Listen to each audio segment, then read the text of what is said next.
Welcome to this new episode of The Disabled Life. The purpose of this podcast is to tell people how I live my life. The name I'm using on the podcast now is The Disabled Guy, because I felt that you needed to hear something as opposed to just my voice there. I'm a disabled male living in Florida with cerebral palsy. I'm here to tell you how I live my life and some of the volunteer work that I do and how I managed to do it with cerebral palsy. Without further ado, let's go into the episode. Today I'm going to talk about something that happened to me that I'm very frustrated about. Today is Tuesday, August 8th, 2023, for those of you that listen to this in the future. So, what I'm going to talk about today is something very frustrating. Okay, I go to a blood collection center in Miami, Florida, in Kendall. It's the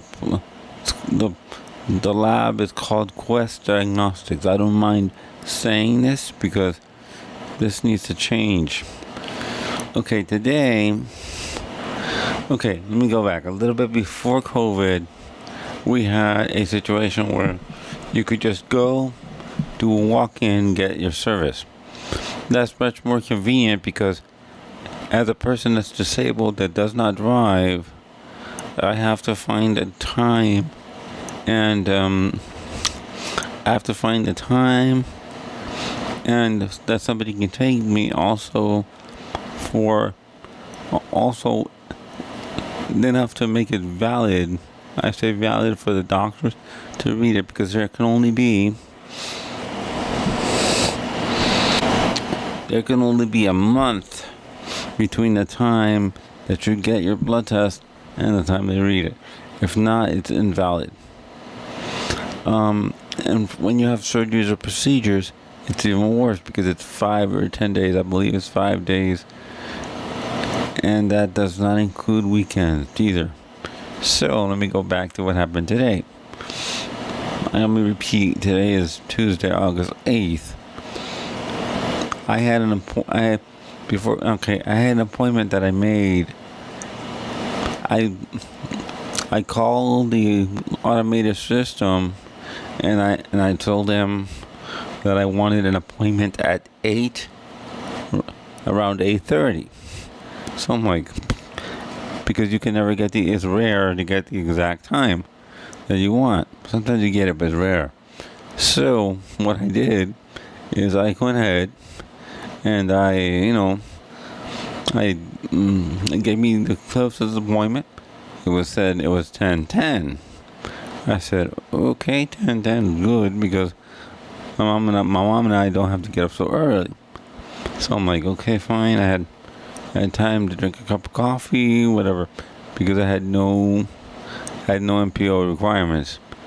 For those of you that don't know what NPO is, nothing by mouth till after blood test or for 12 hours if it's a surgery. Okay, that's an NPO. So I had no requirement. So I went and had some coffee. I had coffee and whatever. So we get there.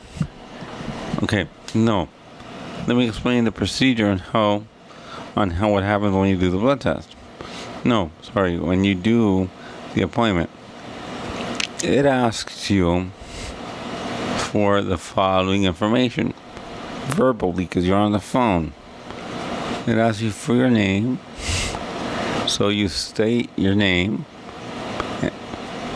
and then you spell your name, and then it asks you for your last name and state your name, and then you state such name, and then you spell such name, and it reads it back to you. So it read it back to me. It was fine. So I get there, I register. My mom helped me register. I use a phone number to register. Punch my phone number in, everything works. We think it's working, but here's the fly in the ointment. So we don't see my name anywhere on the TV screen. All this, we ask people. So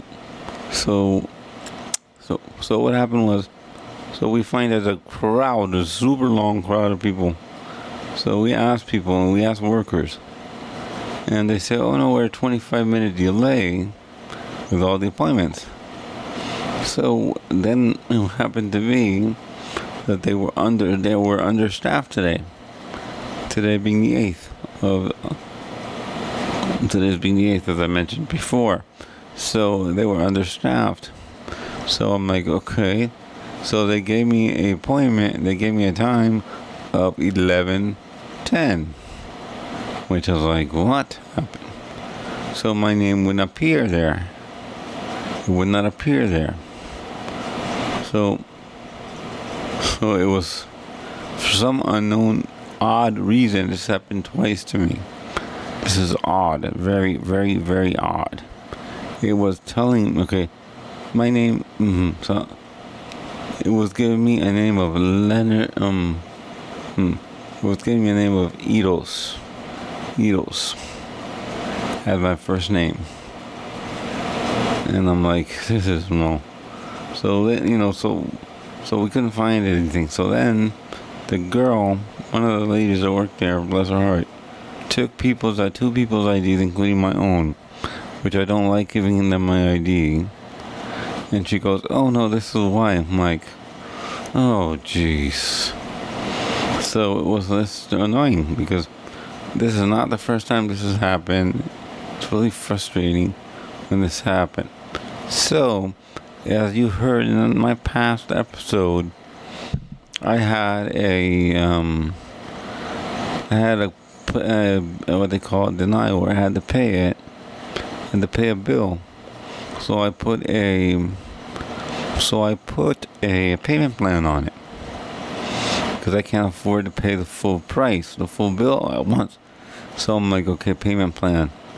So then so she mentions it that I owe that. I'm like, oh no, don't tell me that's gonna happen. So we explained to her that there's a payment plan, whatever that goes through, everything is fine. But oh man, it's been all day this happened. All day, and I'm like, and I was frustrated because this is not good customer service. I don't feel that if they're that short-staffed, I feel that they should. I feel that if they're that short-staffed, they should limit the appointments, or even close. I say again, or even close the collection center because this is really, really inconvenient. There were people there. They open at 6 a.m. in the morning, 6 a.m. to 2 p.m. So at 2 p.m. they leave. There were people there from 5 a.m. and the walk-ins were not, since COVID, the walk-ins are not guaranteed service. And I'm like, I don't understand that. I in a way prefer a walk-in because a walk-in is something where we can just go in when we want and get things done. But no, this is no. So I don't know. It's frustrating. I'm not happy. I actually got home. I was tired, so I came and went and took a nap. The only enjoyment that I had today is my mom and I went into Publix to do something. After the blood test, my mom and I went into Publix to do something. So we went in there, and I enjoy sushi.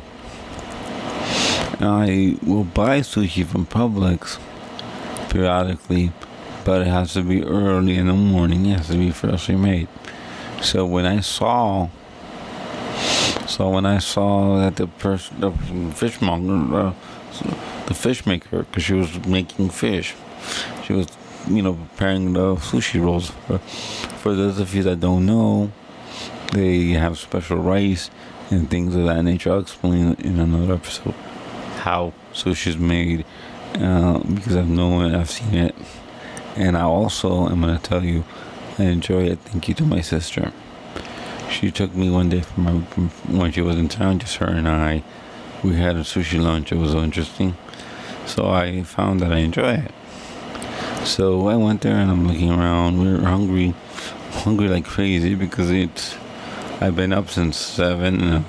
I've been up since 7, almost 12 o'clock, and I'm starving and I'm hungry and I just so I walked up. We went up there and I was looking at the fish. My mom went to do some things, and all then I go and we decided that we were gonna go back and pick up some fish for me, some sushi for me.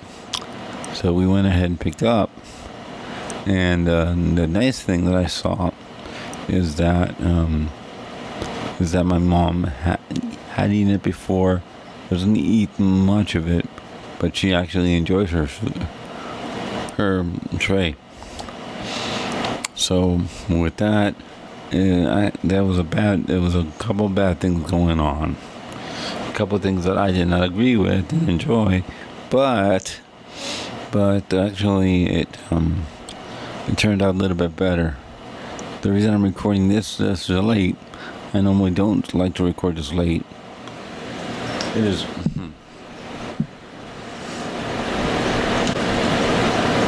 is now 9:42 in the evening. I normally record earlier in the day, but I was tired. I was a little bit, I was frustrated. I wanted to get my thoughts straight, and so I was just frustrated and pissed off, and I was also physically tired. With that, thank you for listening. In closing, let me say thank you for listening to this episode of The Disabled Life. You can follow me on the following platforms. You can follow me at Good Pods. You can leave comments, messages there. You can also follow me on Twitter at The Disabled Guy. And you can also listen to me on Apple Podcast, Google Podcast, Spotify, and many others. Once again, thank you for listening, and I'll also give you my email. My email is Kilo Echo 4 Kilo Echo Yankee, or KE4KEY@gmail.com. Once again, thank you, and thank you for your support, and I'll see you next week.